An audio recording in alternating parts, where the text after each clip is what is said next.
Muito boa tarde para você que acompanha Notícias Agrícolas. Eu sou Virgínia Alves, nós estamos de volta e nosso destaque agora é café, produção de café. Olha só, os últimos 2 dias foram de bastante intensidade para o produtor ali no sul de Minas Gerais. De novo, por 2 dias consecutivos, intensa chuva de granizo atingindo as lavouras de café arábica. Traz bastante preocupação.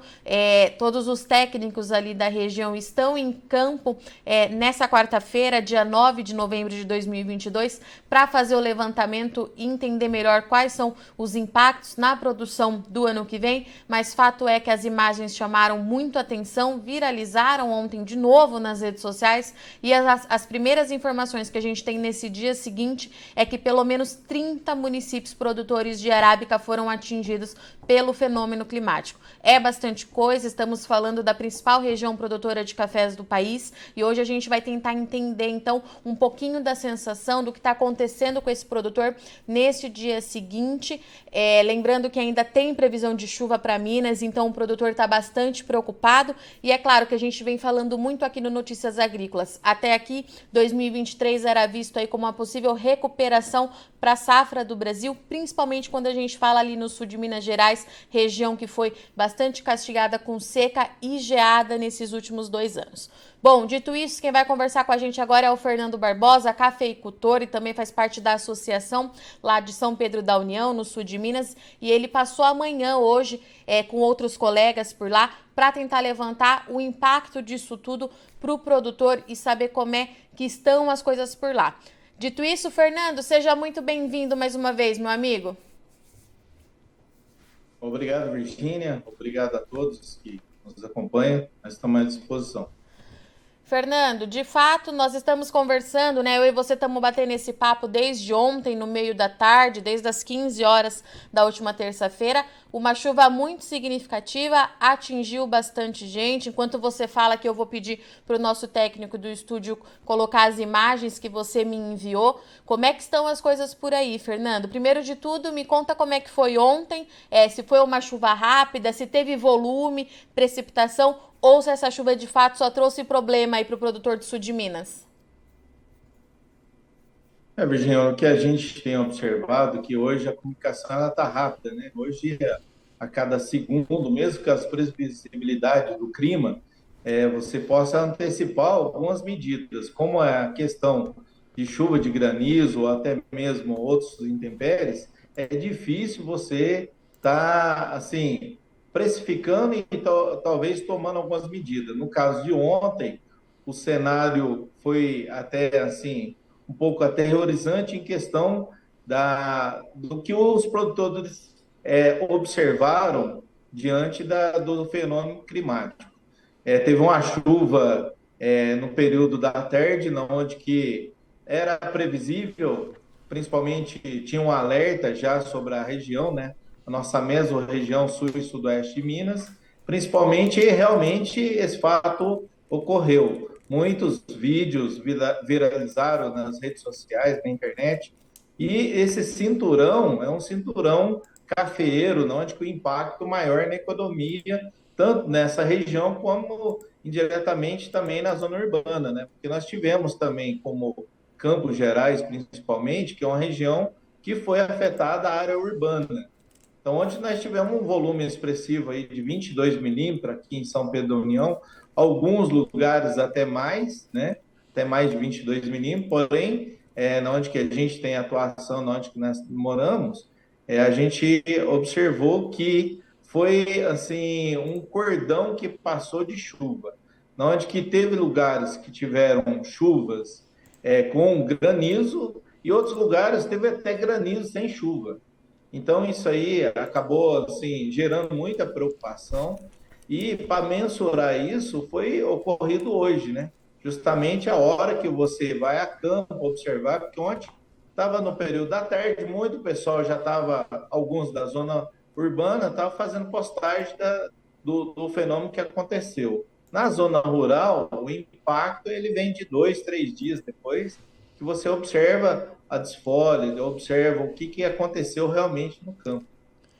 E, Fernando, as imagens, elas de fato chamam muita atenção por si só, mas é bom a gente fazer aquele exercício de voltar no tempo, de ir em linha do tempo, porque em muitas dessas propriedades, a gente está falando de propriedades que já sentiram os impactos nessas duas últimas safras, né, Fernando? Seja por conta da seca ou por conta das geadas. Como é que tá esse produtor hoje aí, por aí, Fernando?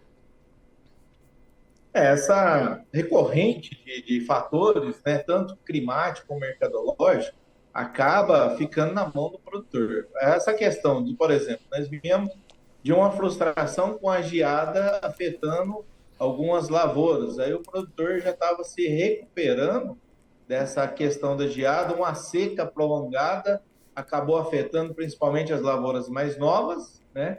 E lavouras que estavam com potencial já para 2019, 2020. Depois, recorrente, aconteceu agora esse fator de 2021 para 2022, com seca e agora chuva de granizo. Então, realmente é um impacto onde que quem estava se recuperando já da geada, que já teve as suas lavouras recepadas, preparada para 2023, e agora foram prejudicados, principalmente nessa questão de granizo, esse impacto vai ficar mais na mão do produtor, porque em questão de mercado, não se atende muito. Portanto, o mercado hoje abaixando e você não observa que é um impacto a nível Brasil. Chama atenção, sim, essas propriedades que foram afetadas, porque tem o produtor que, passando da geada, ele já tem a sua conta programada para recuperação, né? E aí vem uma chuva de granizo, e certamente vai gerar um impacto. Isso a gente já tomou algumas medidas junto a alguns órgãos competentes para poder, pelo menos, dar condições de amparo para o produtor, né? E, Fernando, pelo que você está me dizendo, então a gente tinha essas lavouras que foram atingidas, a gente tem lavouras nas mais diversas situações, é isso? Tem produtor que poderia ter uma produtividade mais significativa, alguns ainda se recuperando. A gente tem, de novo, então, aquela dificuldade de fazer levantamento, Fernando, quando a gente tem essas condições muito irregulares, né, no Parque Cafeiro, realmente fica mais difícil da gente fazer isso. É esse cenário que a gente tem de novo? O que a gente observa? Onde que passa a chuva de granizo, geralmente, é, assim, não é recorrente nas áreas que foram afetadas de geada. Porém, muitos produtores foram afetados com geada e chuva de granizo. Então, esse levantamento tem que ser um estudo muito bem observado, essas questões. Por exemplo, a Emater agora já está em campo fazendo esse levantamento. Então, aquelas lavouras que foram afetadas, em ambas as partes, tanto como a seca praticamente ela afetou tanto a área que foi afetada de geada, como a área que não foi afetada de geada. Então, já teve um impacto no custo de produção do produtor.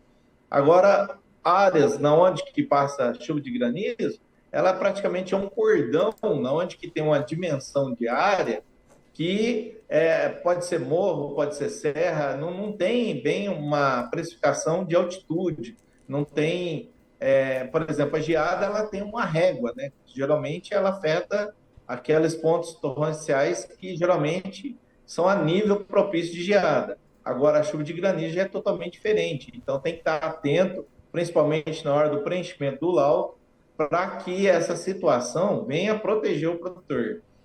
Medidas são eficazes agora de momento, que eu acho que essa observação, como laudo, o produtor tem que ficar atento na hora de passar por quem que vai fazer o laudo, o extensionista, o engenheiro, para poder ele encaminhar para o banco, aos órgãos competentes, para assim a gente ter uma previsibilidade se ele vai conseguir receber esse seguro ou não, ou até mesmo postergar alguma dívida que já vem recorrente.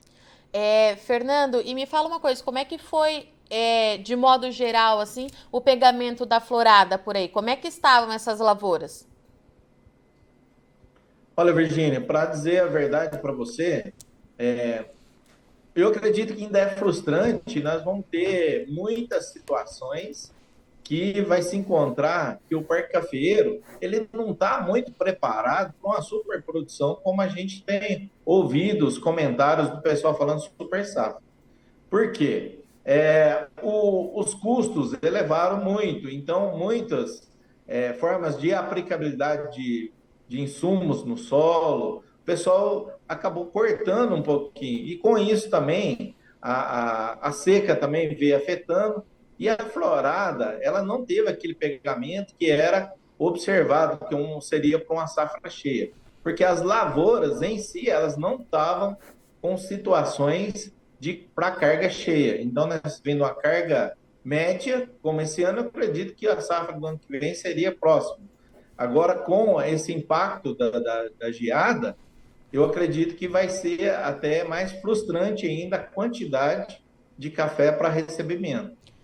Pelo que a gente tem observado, teve muito abortamento de chumbinho já, e a florada, que a gente chama roseta cheia, a gente não observa isso em campo, a gente observa aquela roseta banguela de novo. Então, muitos se comentam que seria uma safra cheia, a gente não observa isso em campo.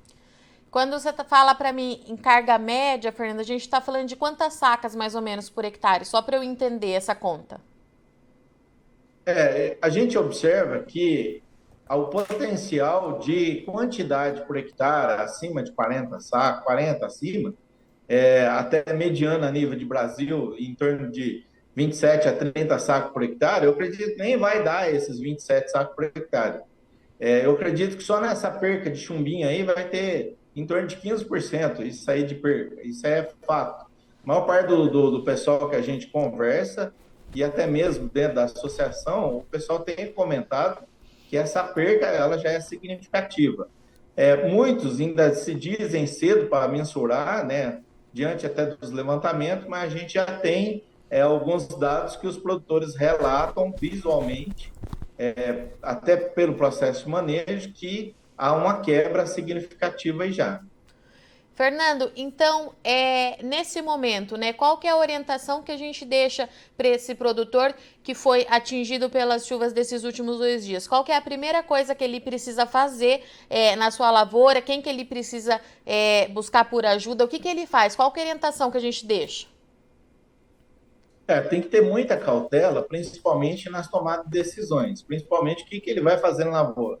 Sempre é uma boa orientação de um técnico, né, acompanhar se ele vai fazer uma recepa, se ele vai. A primeira orientação é chamar o engenheiro agrônomo e fazer a observação do cenário na onde foi atingido na questão de geada. A gente hoje entrou em contato já com Márcio Guapo, lá da vice-presidente da FAENG, justamente para poder fazer esse levantamento junto com, para que pudesse mobilizar o sindicato na medida que possa dar amparo ao produtor. Outra medida que eu acho que é muito importante, é que os produtores que foram afetados pela chuva de granizo, ele possa ir até o legislativo, até o executivo do seu município e pedir para que faça aí um decreto de utilidade pública. Quer dizer, esse decreto, o que ele vê? De calamidade pública, perdão. Essa calamidade pública, o que observa? Ela não é só danos dentro da cidade, ela é danos também no campo. Então, essa questão de o produtor pegar esse laudo técnico da Emater, levar até o banco e junto com a situação de calamidade pública, automaticamente o banco já vai se identificar que aquele município ele está com frustração de safra e posteriormente ele vai emitir junto ao laudo para que acione o seguro e esse seguro seja amparado para o produtor. Porque muitas das vezes, não tendo a situação de calamidade pública dentro do município, acaba que ficando só na mão do produtor. E mesmo assim, o produtor ele vai ter aí 2 a 3 anos para a recuperação da lavoura, que a gente observa que o seguro ele só vem de atender os gastos que ele tiveram com a lavoura. Muitas das vezes, talvez nem é o suficiente para ele ter um amparo de 2 a 3 anos até chegar uma carga para ele poder chegar pelo menos, honrar com seus compromissos. Então, essas medidas agora, cautela, nós temos que estar com fé em Deus, unir agora as forças junto com as lideranças, junto com as associações, principalmente com a federação, que é um apoio, onde nós vamos ter suporte para apoiar esses municípios na onde que tiveram esses danos. E o produtor, ele está atento para ir à extensão, chamar o engenheiro, sim, para fazer esse laudo, e esse laudo ele anexar junto com o documento para pedir esse seguro. Certamente ele vai ter êxito se tiver esse conjunto de fatores. E, Fernando, uma última informação. Ontem, durante o momento que a chuva ia acontecendo, que a gente ia recebendo essas informações, a gente tinha os nomes de algumas cidades. Você já até citou alguma delas aqui. Campos Gerais, Boa Esperança, Juraia, Monte Belo, Alterosa. Mas pelo que você me disse antes da gente entrar ao vivo aqui, tem muito mais produtor que foi atingido e que até então não tinha compartilhado o que tinha acontecido, né, Fernanda? Aí a gente chegou a um número, esse número ele é preliminar, é bom a gente deixar isso bem claro, né, Fernando? O levantamento ainda está sendo feito, mas a gente tem aí uma média de pelo menos 30 municípios que foram afetados, né? Ontem, muitos produtores não chegaram a fazer postagem na internet. E principalmente os que chegaram a fazer postagem, foi feito uns levantamentos dos grupos e foram, através dos portais, identificando aqueles municípios onde que o pessoal, onde que teve mais impacto, né? Teve o menor impacto e teve o maior impacto. Onde que esses maiores impactos foi onde que o pessoal andou colocando, principalmente aí, né, na região sudoeste e uma parte da região sul de Minas. Hoje a gente já observou que teve outras regiões que, diante dos levantamentos, que já ontem era 19 municípios, hoje já chegaram até 30 municípios. Isso aí certamente é um impacto diante da região, é um impacto econômico e, posteriormente, esses dados eles vão ser disponibilizados, né, através da federação, através da Emater, justamente para o pessoal realmente saber da atual situação. À medida que eu acho que o governo também tem que estar atento, principalmente para amparar essas regiões e principalmente os municípios onde foram afetados. Fernando, obrigada, viu, pela sua participação, disponibilidade. A gente segue em contato, a gente segue conversando. Qualquer novidade que tiver por aí, é só você me acionar. Você sabe que você é de casa aqui no Notícias Agrícolas e a gente segue por aqui, meu caro. Boa sorte aí para vocês. Eu que agradeço, Virgínia. E fé em Deus, nós sempre somos produtores batalhadores, nós com fé nós vamos atravessar mais essa. Portanto, conversamos aqui com o Fernando Barbosa, cafeicultor ali no sul de Minas Gerais, tem bastante contato por lá, faz parte também da Associação de Cafeicultores de São Pedro da União, para falar um pouquinho então sobre a chuva de granizo. 2 dias de chuvas intensas, bastante produtor prejudicado. De acordo com o Fernando, o levantamento ele está sendo feito nessa quarta-feira, dia 9 de novembro, mas pelo menos aí 30 municípios produtores de café arábica foram afetados pelo fenômeno climático. O que chama muito atenção nisso? Algumas cidades, inclusive, já estão declarando estado de emergência, situação de emergência, porque a região ali do sul de Minas Gerais, como você bem sabe, é a principal região produtora de café arábica do Brasil. A economia gira em torno da cafeicultura ali naquela área e é um problema que chama muito atenção, porque até então a gente tinha, pelo menos o mercado estava operando com 2023 com uma oferta mais expressiva do Brasil. A gente vem de 2 safras frustradas por conta de condições climáticas. Primeiro teve a seca prolongada que atingiu todas as áreas de produção de café arábica. Depois nós tivemos a geada que atingiu o sul de Minas e que atingiu também o Cerrado Mineiro. No começo da primavera, lá no comecinho da mudança de estação, a gente já registrou, o produtor já registrou uma intensa chuva de granizo ali na região de Varginha, Campos Gerais. De acordo, naquela primeira vez, já pelo menos 13 mil hectares de arábica foram afetados. Então, assim, a situação ela é bastante complicada. O mercado de café continua vivendo um momento muito complexo na produção e, como o Fernando disse aqui pra gente, a gente vai saber o impacto para 2023 nos próximos dias. Mas fato é é que os produtores eles foram afetados, a gente tem lavouras nas mais diversas situações passando por isso, tem lavoura que poderia produzir bastante em 2023, tem lavoura que ainda está se recuperando, tem lavoura nova, tem área que foi feito o replantio por conta das condições climáticas anteriores. Então tudo isso, essa irregularidade na condição do parque cafeiro também acaba dificultando para a gente entender o tamanho da produção, o tamanho do impacto. Nós já passamos por isso então nesses 2 últimos anos, porque cada produtor sendo atingido de uma forma diante das irregularidades climáticas, e a gente tem então aí mais uma safra, né, desenvolvimento de mais uma safra 2023 com bastante desafio para o produtor de café ali no sul de Minas. A gente tem também relatos de alguns produtores que foram atingidos no Cerrado Mineiro, me parece que foram mais pontual por lá, mas fato é que aconteceu. O Fernando trouxe pra gente que além do sul de Minas, sudoeste mineiro também foi bastante afetado. Esse levantamento está sendo feito hoje, então, pela Emater, pela FAENG, demora alguns dias para a gente entender o tamanho da extensão, mas as imagens, de fato, elas chocam, elas chamam a atenção e a gente tem mais uma coisa aí, mais um ingrediente para esse mercado do café para continuar acompanhando. As previsões climáticas continuam indicando bastante chuva para Minas Gerais